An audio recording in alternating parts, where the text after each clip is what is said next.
Now, the final two options that you have in the Adobe PDF Settings dialog box are Advanced and Standards. Frankly, if you leave the defaults alone for Advanced, you're going to be happy 99.99% of the time.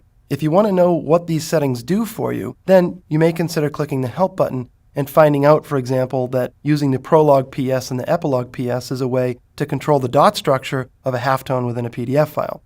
Or you might consider the fact that that's something that you never do and just turn that off. And that's why it's off by default.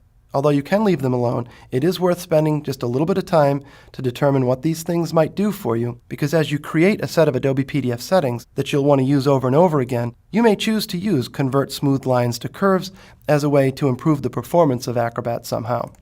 And the same is true of standards. So I'll click over to Standards. If you're working with the PDF-A standard, for example, there's information that you might need to determine, for example, when it's not compliant, cancel the job. These are settings that, frankly, again, if you leave them alone and they're defaults, you're going to be happy most of the time. To learn more about them, click on the Help button. But whenever you're creating a set of Adobe PDF settings that you want to use for your own PDFs, or you want to use to help other people create PDF files, it's a good idea to carefully consider not only each of the options in the Standards, in the Advanced, but also everything in color, fonts, images, and general that we haven't had the opportunity to talk about here. Because once you do that, you can set it up so that you never have to look at these settings again.